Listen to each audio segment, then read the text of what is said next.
The people most likely to underestimate their own intelligence are the most intelligent ones in the room. That's not a motivational quote.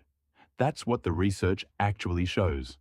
And if you've ever felt like you're not that smart, like everyone else seems more confident, more certain, more together, there's a psychological reason for that. And it might be the most revealing thing about you. These aren't feel-good signs. They're not, you doodle in meetings, so you're a genius.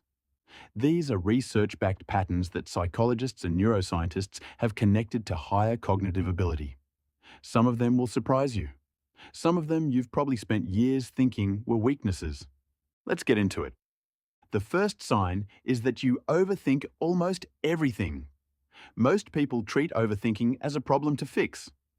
But a study published in Trends in Cognitive Sciences found that people with higher verbal intelligence tend to have more active default mode networks, the part of the brain responsible for internal thought, imagination, and rumination. In other words, a mind that won't stop running is often a mind that's processing at a deeper level than average. The same mental machinery that keeps you up at 2 a.m. replaying a conversation is the machinery behind complex reasoning and creativity. It's not a flaw in the system. It is the system. The second sign is that you doubt yourself constantly. This one feels counterintuitive. Shouldn't smart people feel confident? Actually, no. This pattern has a name, the Dunning-Kruger effect, and most people only know half of it. The famous part is that people with low competence overestimate their ability. But the less discussed half is the inverse. People with high competence consistently underestimate theirs. The more you actually know about a subject, the more aware you become of everything you don't know. Self-doubt, in many cases, isn't a lack of intelligence. It's a symptom of it. The third sign is that your mind wanders constantly. Researchers at Georgia Tech studied the relationship between daydreaming and cognitive ability and found that people whose minds wandered most frequently scored higher on measures of working memory and general intelligence. The brain doesn't wander because it's bored or unfocused. It wanders because it has enough processing capacity left over to run background simulations, connecting ideas, imagining scenarios, solving problems you haven't consciously decided to work on yet. If you've ever zoned out in a meeting and come back with an unrelated idea that was actually good, that's what was happening. The fourth sign is that you talk to yourself. Not in a concerning way, but that quiet internal narration, or even muttering things under your breath while you work. Research on self-directed speech shows it's linked to stronger cognitive regulation and working memory. You're not scattered. You're using language as a thinking tool, which is exactly what a high-functioning mind does. The fifth sign is that you're highly sensitive to your surroundings. Noise, light, other people's moods. Things that don't seem to affect others affect you intensely.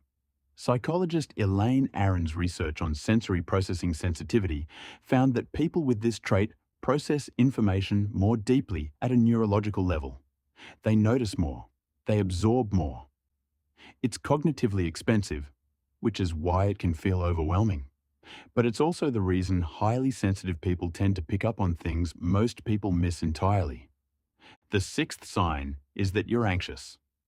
Chronic anxiety and high intelligence have a complicated but real relationship. Researcher Jeremy Coplin found correlations between higher IQ and higher anxiety levels, and some theories suggest this connection exists because the same imagination that allows for complex problem solving also generates detailed, vivid worst-case scenarios. A brain that can model the future well enough to plan for it can also model futures that never happen. Anxiety in this frame is intelligence running without an off switch. The seventh sign is that you swear more than most people expect you to. This one surprises people. Psychologists Kristen and Timothy J. ran a study on verbal fluency and found that people with larger, more expressive vocabularies, a marker of verbal intelligence, also tended to have a wider range of expressive language, including profanity. Swearing isn't a sign of a limited vocabulary. In most cases, it's the opposite. The eighth sign is that you were a night owl as a kid. or still are. Researcher Satoshi Kanazawa analyzed longitudinal data and found that children who stayed up later at night tended to score higher on cognitive ability tests as adults. His explanation involves evolutionary novelty, the idea that higher intelligence is linked to the ability to override instinctive ancestral behaviors, like sleeping when it gets dark. Whether you find that theory compelling or not, the correlation in the data holds across multiple studies. The ninth sign is that you get genuinely absorbed in things other people find boring. Not just interested, absorbed. Flow states, where you lose track of time completely because you're so focused on something, are associated with high cognitive engagement.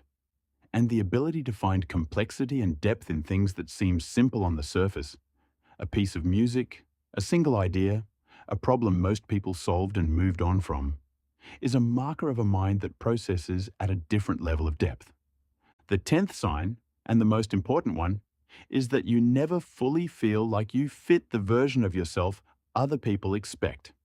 Not in a dramatic way, just a quiet, persistent sense that your internal experience is more complicated than what you're presenting, that what you show people and what's actually happening inside you are two different things.